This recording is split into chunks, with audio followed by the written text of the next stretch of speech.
Conference जो है एक प्रकार से हिंदी अगर इसका शब्द ढूंढेंगे तो ये है सम्मेलन। जो सम्मेलन किया जाता है,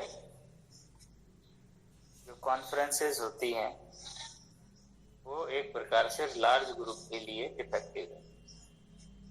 क्या होता है कि जब बहुत सारे लोगों को किसी एक विषय पर, जब हम कॉन्फ्रेंस का एक काम होता है कि कोई भी जब हम विषय चुनते हैं तो उस विषय को चुनते समय एक ध्यान ये रखते हैं कि वो विषय सभी से जुड़ा हो और सभी के लिए वो जो है, या ये कह लीजिए कि विषय से जुड़े जितने भी लोग उस विषय से लेकर अगर कोई नई इनोवेटिव आइडियाज हैं या कोई रिसेंट एडवांसमेंट है, उसको लेके किसी भी एक विषय को चूज किया जा सकता है। या ये कह लीजिए कि कोई गलत प्रैक्टिसेस हो रही हैं तो उसको रिमूव करने के लिए भी इस तरह का आयोजन किया जाता है। तो ये जो है कॉलेज, स्कूल, संगठन, इस तरह ये जो है आयोजित होता है। जैसे आपने देखा होगा कि राष्ट्रीय अंतर्राष्ट्रीय स्तर पर बहुत सारे कॉन्फ्रेंसेस, सेमिनार होते रहते हैं। तो जैसे मान लीजिए इंडियन साइंस कांग्रेस का जो अधिवेशन होता है ना, ऐसे ही कई सारे इंडियन फिलोसफिकल कांग्रेस या काउंसिल, ये भी बीच बीच में जो है इस तरह का वर्कशॉप, कॉन्फ्रेंस, सेमिनार करते रहते हैं। तो सम्मेलनों के द्वारा जो है ज्ञानात्मक और भावात्मक उद्देश्यों की प्राप्ति की जाती है, जिसमें कई सारे लोग जो हैं प्रतिभाग कर सकते हैं। सम्मेलन आयोजन करने के लिए 4 स्टेप में हम इसमें काम करते हैं। तो जो पहला स्टेप है, जिसको हम प्रथम सोपान कहते हैं, उसमें क्या होता है कि पहला जो स्टेप होता है वो तैयारी का होता है। सम्मेलन के लिए हम क्या करते हैं, एक विषय का चुनाव करते हैं और विषय का चुनाव करने के बाद उसको जो है एक ब्रोशर या एक पम्फलेट डिजाइन करते हैं। उसमें ये भी जानकारी दी जाती है कि इस सेमिनार के लिए या वर्कशॉप के लिए या कॉन्फ्रेंस के लिए आप जो है, जैसे मान लीजिए कोई कांटेक्ट पर्सन भी हम उसमें देते हैं, ऑर्गेनाइजिंग सेक्रेटरी बनाते हैं, और या कॉन्फ्रेंस का डायरेक्टर भी बनाते हैं। इस तरह से वो जो भी हम उसमें पदाधिकारी रखते हैं उनको भी उसमें सम्मिलित किया जाता है। दूसरा जो है, उस विषय से संबंधित रिसर्च पेपर भी आमंत्रित किए जाते हैं कि अगर कोई थॉट्स अगर किसी के पास है या किसी की स्टडी उस फील्ड में की गई है तो उसको भी वो अपना प्रस्तुत कर सकता है। तो इस प्रकार से रिसर्च पेपर कॉल किए जाते हैं। जो मेन थीम होती है, मेन थीम के साथ कुछ सब थीम भी होती है, उस आधार पर जो भी पार्टिसिपेट करने वाले जो भी टीचर या स्टूडेंट या रिसर्च स्कॉलर होते हैं, वो इस विषय पे अपना रिसर्च आर्टिकल या रिसर्च पेपर भेजते हैं। और फिर क्या होता है कि वो जो रिसर्च पेपर का जो शोध सार है, रिसर्च एब्स्ट्रैक्ट हैं, उनको जो है वो पूर्व में ही उनको पब्लिश कर लिया जाता है। इसके बाद जो है सेकेंड स्टेप में क्या होता है कि वो सत्र संचालित किया जाता है। सत्र का एक उद्घाटन सत्र होता है जिसमें फॉर्मली जो भी इसके ऑर्गेनाइजिंग सेक्रेटरी होते हैं वो सब अपना एक प्रकार से ये उसका उद्देश्य, ऑब्जेक्टिव्स ये बताते हैं कि कॉन्फ्रेंस इसलिए हमने रखी और इसके जो विषय है उसको क्यों हमने चुना। इसके बाद एक कोई भी की नोट स्पीकर जो है वो इनवाइटेड किया जाता है और जो कि पूरे के पूरे विषय को लेकर अपनी एक तरीके से अपनी प्रस्तुति करता है। तो उसको हम बीज वक्तव्य भी बोलते हैं, कि जो जिसमें पूरे कॉन्फ्रेंस का सार होता है। तो इस प्रकार से जो है सत्र आयोजित किए जाते हैं। इसके बाद क्या होता है कि जितने भी लोगों ने रिसर्च पेपर भेजे हैं उसको कैटेगराइज करके सब थीम के आधार पर विभिन्न स्थानों पर पेपर पढ़ने का काम किया जाता है। और फिर जो ऑडियंस होती है उसमें कुछ लोग पार्टिसिपेट भी करते हैं। तो वो अपनी अपनी रुचि के अनुसार जो विषय होते हैं उनमें वो जो है प्रतिभाग करते हैं। मान लीजिए योगा एजुकेशन पे हमने कॉन्फ्रेंस रखी, तो जो भी आपकी सब थीम्स हैं, जैसे टीचिंग एड्स है, योगा में टीचिंग मेथोडोलॉजी किस तरह से प्रयोग करते हैं, ऐसे कई सारी सब थीम हो सकती है। उन सब थीम के आधार पे जो है मान लीजिए आपको जिस तरीके का नॉलेज चाहिए उस तरीके के नॉलेज के सत्र में आप बैठ सकते हैं। तो ये पहले से ही डिसाइड होता है, क्योंकि थीम होती है और सब थीम होती है। तो और एक साथ सभी को पेपर पढ़ने के लिए भी नहीं दिया जा सकता, क्योंकि वो अलग अलग सत्रों में अलग अलग, जैसे मान लीजिए आपके पास 100 पेपर आ गए, 100 लोगों ने आपको रिसर्च पेपर भेजा है जो पढ़ना है, तो 100 एक साथ तो पढ़े नहीं जा सकते। तो हम क्या करेंगे, 10-10 रिसर्च पेपर को 10 सेशन में डिवाइड कर देंगे। तो 10 सेशन में डिवाइड कर देंगे, इसका मतलब ये कि 10 जो पेपर प्रेजेंटर हैं वो 10 जो है अलग अलग हॉल में अलग अलग स्थानों पे वो लोग पढ़ सकते हैं। बहुत सारे लोग पार्टिसिपेट करते हैं, तो वो उनमें अपनी रुचि के हिसाब से वो एक तरीके से विभाजित हो जाते हैं। मान लीजिए जैसे टोटल 10 सत्र है और 2 दिन का कॉन्फ्रेंस चलने वाला है, तो 5 एक दिन में कर देते हैं, 5 एक दिन में कर देते हैं। और 5 सत्र हो सकता है कि अगर मान लीजिए दो पैरेलल स्थानों पे भी इसको चलाया जा सकता है, या तीन हॉल भी इसमें यूज हो सकते हैं। जितने आपके पास फैसिलिटीज अवेलेबल होती है उसके हिसाब से हम लोग इसको आयोजित कर लेते हैं। और हर जो सत्र होता है उसका एक संयोजक होता है, और एक तरीके से ये कह लीजिए कि उसको हम कई तरीके से कई नामों से उसको बोल सकते हैं। जैसे रिसोर्स पर्सन हो गया, चेयर पर्सन हो गए, को चेयर पर्सन हो गए। तो वो सत्र को क्या करते हैं, संचालित करते हैं। सत्र को संचालित करने के लिए 2 या 3, जैसे सत्र का अध्यक्ष हो गया, सत्र का संयोजक हो गया, और एक रिपोर्टर भी हो सकता है उसमें जो रिपोर्टिंग कर रहा है। तो इस प्रकार से वो जो 10 पेपर पढ़ने वाले लोग हैं, जो पेपर पढ़ते हैं, उनको वो जो मॉडरेटर होता है वो कॉल करता है। कॉल करने के बाद वो पेपर प्रेजेंट करता है, और इसके बाद जो सत्र के अध्यक्ष होते हैं वो उसके नोट लिख रहे होते हैं। रिपोर्टर जो है वो रिपोर्टिंग कर रहा होता है।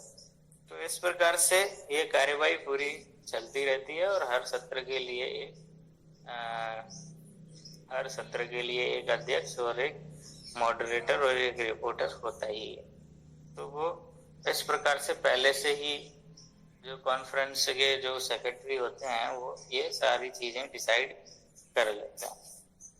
अंतिम जो स्टेप है उसमें ये होता है कि फिर क्या होता है कि जितने भी पेपर पढ़े गए हैं, जितने भी कॉन्फ्रेंस में जो भी पेपर आए हैं और जो सत्र चले हैं, किस प्रकार से वो सफल हुआ है, असफल हुआ है, या जो पेपर पढ़े गए हैं वो स्तरीय पढ़े गए हैं, उच्च स्तरीय पढ़े गए हैं, या निम्न स्तरीय पढ़े गए हैं, या जो जेंट्री है, जो आपकी ऑडियंस है वो अच्छी थी या खराब थी, जो भी है वो एक प्रतिवेदन प्रस्तुत किया जाता है सम्मेलन के अंतिम में, और जो कि आयोजक की तरफ से होता है। और फिर उसमें जो भी घोषणाएं होती हैं उससे रिलेटेड कि जो अच्छे पेपर पढ़े गए हैं उनके द्वारा जो है उनको फिर कंपाइल करके एक प्रोसीडिंग्स उसमें छापी जाएगी। इस तरह से उसको जो भी उसको सूचना देनी होती है वो उसमें दे सकते हैं। ये पूरी की पूरी एक कॉन्फ्रेंस का एक प्रोसेस है।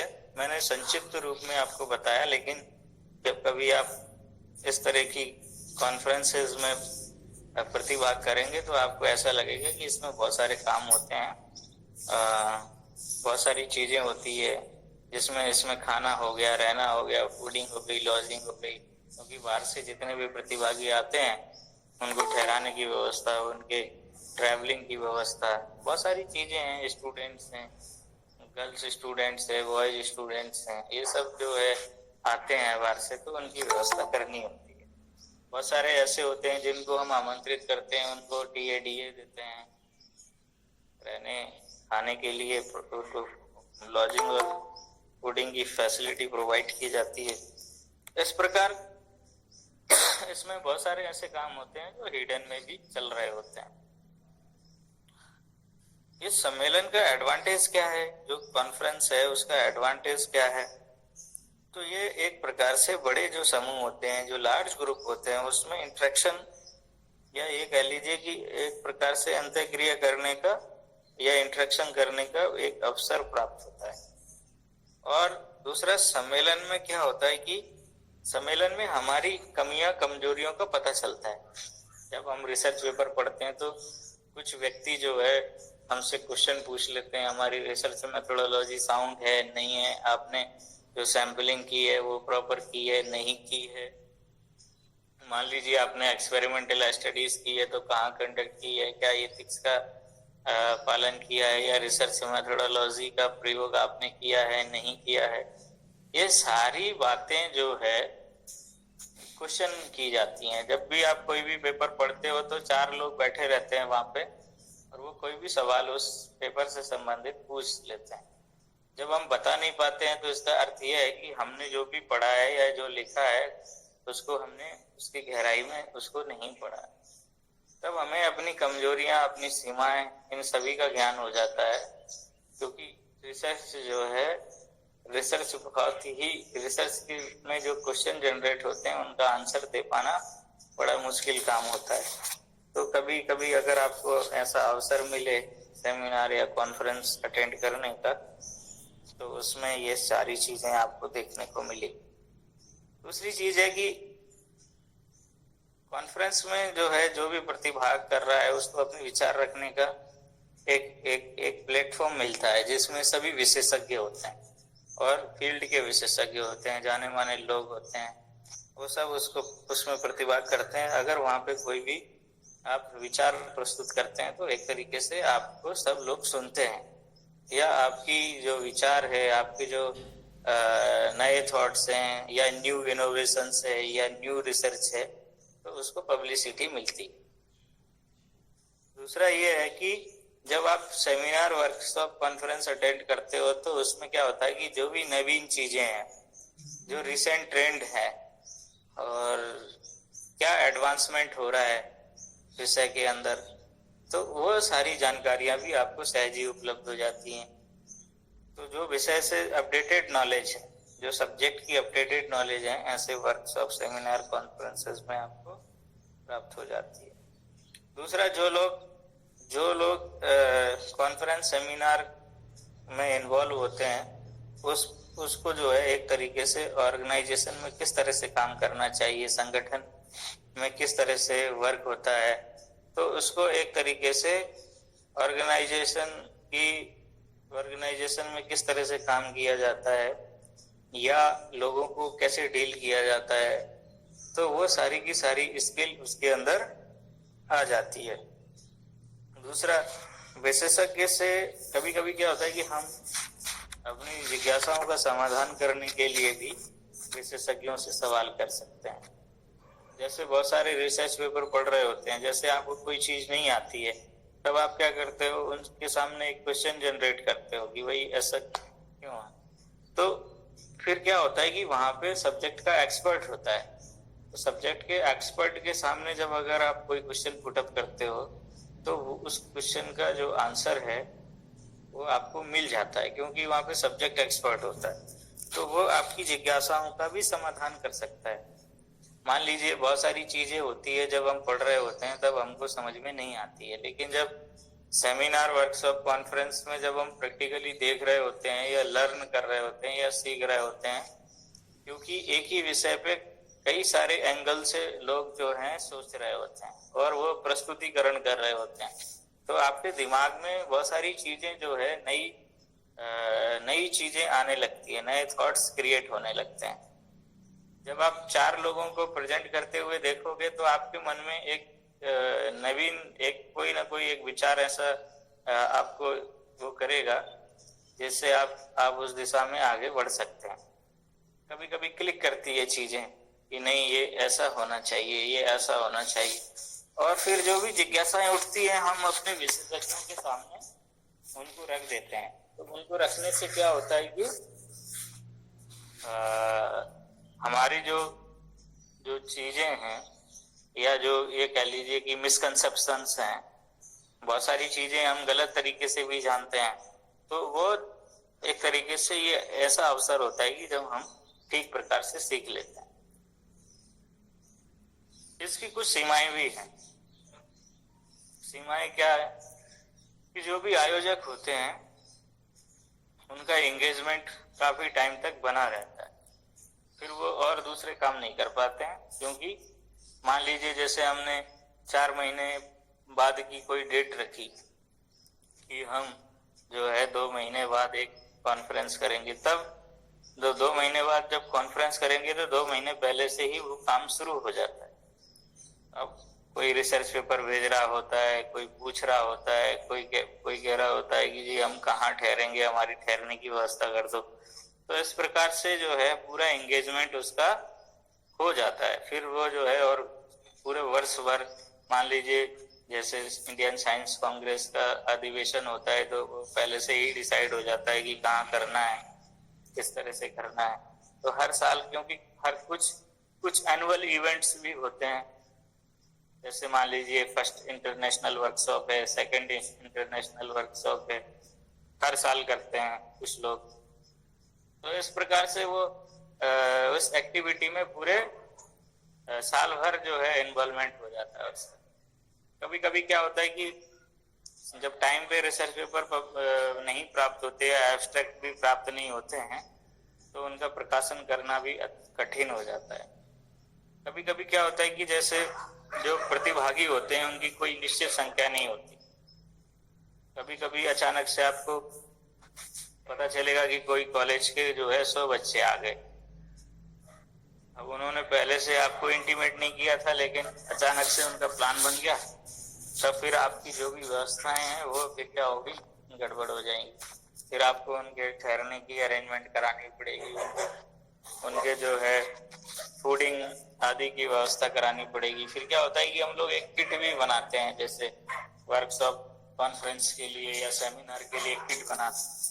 तो एक पूरा का पूरा व्यवस्था से संबंधित जो है एक चुनौती आ जाती है, तो फिर उसको भी हैंडल करना पड़ता है। तो इस तरह से बहुत सारी जो लिमिटेशंस हैं या बहुत सारी इसकी सीमाएं हैं वो भी हमारे सामने होती है। तो भोजन और आवास और यातायात की व्यवस्था करना बड़ा कठिन होता है, क्योंकि ये बहुत, जैसे मान लीजिए अगर आप ठहरने की, जैसे मान लो हरिद्वार जैसी जगह है, तो ये तो बड़ी महंगी जगह है। यहाँ पे अगर किसी को ठहराने के लिए व्यवस्था करी जाए तो बड़ी वो हो जाती है। जैसे अभी हमने वर्कशॉप की थी तो कुछ जो है ग्वालियर के बच्चे आए हुए थे, तो फिर उनको हमने जहाँ ठहराया वहां पे उन्होंने खाना नहीं खाया। बाद में हमको बताया कि हमने खाना नहीं खाया और हमारे लिए जो है खाने के पैसे कम करा दो। तो हमने कहा कि भाई तुमने खाना क्यों नहीं खाया, खाना ही उसमें इंक्लूड था, रहना खाना। तो फिर जो है, तो फिर क्या हुआ कि रात में उन्होंने हंगामा किया जब जाने का। तो रात को 1 बजे हमारे पास कॉल आई जो हॉस्टल इंचार्ज था, और फिर वो बच्चों का भी कॉल आ रहा है। तो हॉस्टल इंचार्ज कह रहा है कि ये बच्चे जो है परेशान कर रहे हैं, और बच्चे फोन करके कह रहे हैं कि हमें जाने नहीं दे रहे हैं। तो इस प्रकार की कई सारी दिक्कतें आती हैं। अब उन्होंने कहा कि हमारे पास तो पैसे ही नहीं है, बच्चों ने कहा हमारे पास पैसे नहीं है। अब किसी को मान लीजिए किसी की 2 बजे ट्रेन है और 1 बजे जो हंगामा कर रहे हैं, तो अब उस समय मानवीयता ये कहती है कि चलो पैसा नहीं है कोई बात नहीं, आप इनको जाने दीजिए। पता चली कि वो पैसे तो उन्होंने नहीं दिए, लेकिन वो पैसे कौन देगा? वो पैसे अपनी जेब से भरने पड़ते हैं। तो ऐसे कई कई बार जो है ऐसे स्टूडेंट्स होते हैं जो इस प्रकार का कार्य कर जाते हैं, लेकिन अब इन चीजों का कोई वो नहीं है, इन चीजों का कोई काउंटर नहीं है। व्यक्ति आया, एक बार सीख के चला गया, और आप कहोगे कि भाई ये इसका पे कर दो, तो पे करने के टाइम पे वो कहेंगे कि नहीं जी हमने तो घूमने में खर्च हो गए, ये हो गए वो हो गए, घर जाके दे देंगे। घर जाके कौन देता है? कोई नहीं देता। और बच्चों में इतनी समझ भी नहीं होती है। जो छोटे जब वो पढ़ रहे होते हैं तो बहुत सारी चीजों की उनको समझ नहीं होती, बाद में जाके ये पता चलता है कि यार हम कितने गलत काम किए। तो बोध उस समय नहीं होता जब आदमी कुछ भी गलत कर रहा होता है। तो इस प्रकार की जो वर्कशॉप, सेमिनार, कॉन्फ्रेंसेस में इस तरह की घटना भी घटती है। जैसे मान लीजिए हमने एक बार सेमिनार कराया, तो सेमिनार कराया तो हमारे यहाँ पे खाना बना, तो खाना बहुत अच्छा बना। तो मान लो हमारे कुछ बच्चे थे, तो हमने तो बच्चों को मना कर रखा था कि बच्चे खाना नहीं खाएंगे, बच्चे खाना अतिथियों के बाद खाएंगे। तो जैसे ही हमारा पहला सत्र, उद्घाटन सत्र जैसे ही समाप्त होने को था, उससे पहले ही हमारे जो मास्टर डिग्री के बच्चे और डिप्लोमा के बच्चे जाके जो है खाने पे चले गए। और खाने पे चले गए तो मतलब जो फर्स्ट स्लॉट था खाना ही खत्म हो गया, और बच्चे तो ऐसे खाते हैं जैसे कि उन्हें कभी मिला ही ना। जब आप कहीं देखेंगे कि जहाँ फ्री में हम स्टूडेंट्स के लिए इसमें गलत नहीं कह रहे हैं, मतलब हमारा इंटेंशन गलत नहीं है इसमें, लेकिन जब आप बच्चों की थालियों को देखोगे तो ऐसा लगता है जैसे कि इन्होंने कई दिनों से खाना ना खाया हो, ऐसा भर के फिर उसका क्या करते हैं, वो फेंक देते हैं, मिसयूज करते हैं, क्योंकि उनको लगता है कि फिर से लाइन में ना लगना पड़े और फिर से बार बार ला के जाना ना पड़ेगा, क्योंकि वहां लाइन लग जाएगी और फिर खाना नहीं मिलेगा। पहले से ही आदमी क्या होता है कि माइंड मेकअप कर लेता है, फिर वो जो है अपने की बदले 2 लोगों का खाना लेके आ जाता है, तो खाना जो है खिलता भी नहीं है। इस प्रकार से खाना वेस्टेज भी हो जाता है। तो बेचारे हमारे जितने भी अतिथि थे वो खड़े रह गए और बच्चे जो है खाना चट कर गए। तो कहने का मतलब ये है कि इस तरह से भी चीजें हो जाती है। तो एक कॉन्फ्रेंस सेमिनार के जो अनुभव हैं वो अलग तरीके के अनुभव है। हो सकता है कि नेगेटिव फीलिंग्स भी आ जाए और पॉजिटिव भी आ जाए, लेकिन उन चीजों का कोई इम्पोर्टेंस नहीं है। खाने पीने और रहने का कोई उतना महत्व नहीं है जितना कि जो सेशन में जो ज्ञान हमें मिलता है, जो एक्सपीरियंस हमें मिलते हैं, जो हमारी जिज्ञासाओं का समाधान हो जाता है, वो बहुत ज्यादा इम्पोर्टेंट। जैसे जब आप कहीं भी जाते हैं, आपको भी ये चीज ध्यान में रखनी चाहिए, जितने भी विद्यार्थी सुन रहे हैं, जब भी आप कहीं भी जाएं, किसी भी कॉन्फ्रेंस में, किसी भी सेमिनार में या किसी भी एकेडमिक इवेंट्स में जब आप जाएं, तो वहाँ की व्यवस्थाओं को हमेशा फॉलो करना चाहिए। वो जो भी इंस्ट्रक्शन है उनका पालन करना बहुत जरूरी है। वो कहें कि भाई अब आपका समय अभी नहीं है खाने का, तो उस समय वेट करना चाहिए। उस समय वेट कर लोगे तो ये है कि उनकी व्यवस्था भी बनी रहेगी और आपकी इज्जत भी बनी रहेगी। जैसे हम कभी कभी जैसे यहाँ पे ऋषिकेश में इंटरनेशनल योगा फेस्टिवल होता है, तो हमारे बच्चे वहाँ जाके जो है कभी कभी हुड़दंग भी कर देते हैं, या बहुत सारी चीजें होती हैं, तो उधर से शिकायत आती है कि ये गुरुकुल के बच्चे तो बहुत ही खराब है। तो आपका तो कुछ बिगड़ता नहीं, लेकिन बिगड़ती इमेज जो है वो संस्था की है। तो विद्यार्थी क्या होता है कि वो विद्यार्थी तो स्वयं में एक इकाई है, लेकिन जब वो समूह हो जाता है तो वो किसी यूनिवर्सिटी को रिप्रेजेंट कर रहा होता है, किसी भी इंस्टीट्यूट को रिप्रेजेंट कर रहा होता है। मान लीजिए अगर आप हमारे यहाँ पढ़ रहे हो तो गुरुकुल को रिप्रेजेंट कर रहे हो। कभी अगर आप किसी भी तरह की एक्टिविटी में, गलत एक्टिविटी में पाए जाते हो, तो पहली बात ये पूछता है कि इसके माँ बाप कौन है। तो सबसे पहले तो माँ बाप की बदनामी, दूसरा पढ़ता कहाँ है, फिर संस्थान की बदनामी। तो इस तरह से आपके कृत्यों से आपके साथ जो चीजें जुड़ी हुई हैं उन पर भी उसका प्रभाव पड़ता है। ये प्रभाव सकारात्मक और नकारात्मक दोनों तरीके का है। अगर आप अच्छा काम करोगे तो पूछेंगे लोग किसका बेटा है, तो माँ बाप का नाम जो है अच्छा होगा। फिर बोलेंगे कि यार इतना अच्छा कहाँ पे पढ़ाई करता है। फिर जो है संस्थान का नाम ऊंचा होगा। तो कहने का मतलब है कि आपके कर्मों से ही जो है चीजें सकारात्मक और नकारात्मक प्रभाव छोड़ती हैं। तो विद्यार्थियों को हमेशा ये याद रखना चाहिए कि कभी भी किसी भी एकेडमिक इवेंट में जब जाएं तो वहाँ पे प्रॉपर अनुशासन बना के रखें और जो भी इंस्ट्रक्शंस हैं उनको फॉलो करें, और कुछ समय तक अपनी जो भी इच्छाएं हैं, बहुत सारी जैसे खाने पीने की हैं, उनको थोड़ा सा दबा के रखें, क्योंकि एक मनुष्योचित व्यवहार करना चाहिए। ऐसा नहीं उसको जो है उच्छृंखल हो जाना चाहिए। कभी कभी हमने देखा है कि जो बहुत अच्छा बच्चा भी होता है और वो जब कहीं बाहर जाता है तो वो जब स्वच्छंद हो जाता है, और स्वच्छंद होने से उसके जो अंतर की जो मनोभाव है वो जागृत हो जाते हैं। जैसे कोई बच्चा है तो जब वो खुल के नहीं जी पाता है तो बहुत सारी उसकी जो मूल प्रवृत्ति है वो सामने नहीं आ पाती। लेकिन जब अगर उसको तुम्हें अगर एक कमरे में बंद कर दिया जाए और वो बहुत सारी चीजें वहां हो, तो तुम्हारी जो मूल प्रवृत्ति है, जो तुम्हारी असलियत है, वो सामने आ जाएगी।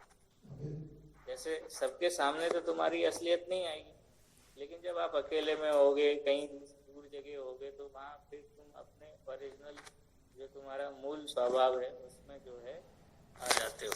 तो इसीलिए जब हम यहाँ देखते हैं कि यहाँ तो ये बच्चा बहुत शांत था, लेकिन दूसरी जगह गया तो फिर जो है वो उसके व्यवहार, उसकी जो विचार है उसमें तो जमीन आसमान का अंतर है। तो ऐसी चीजें भी हमको देखने को प्राप्त होती है। तो इस प्रकार ये जो सेमिनार है और वर्कशॉप है, कॉन्फ्रेंस है, सेमिनार और कॉन्फ्रेंस में ज्यादा डिफरेंस नहीं है। वर्कशॉप में थोड़ा सा डिफरेंस है। वर्कशॉप में हम क्या करते हैं कि जो भी विषय का जो प्रैक्टिकल एस्पेक्ट होता है उसको हम डील करते हैं। वर्कशॉप एक ऐसी,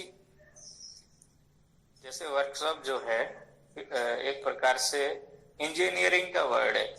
इंजीनियरिंग में कोई भी चीज सामान सुधारने के लिए वर्कशॉप होती है, और वर्कशॉप में ही उसको जैसे मान लीजिए आपकी गाड़ी खराब हो जाती है तो वर्कशॉप में लेके जाते हो।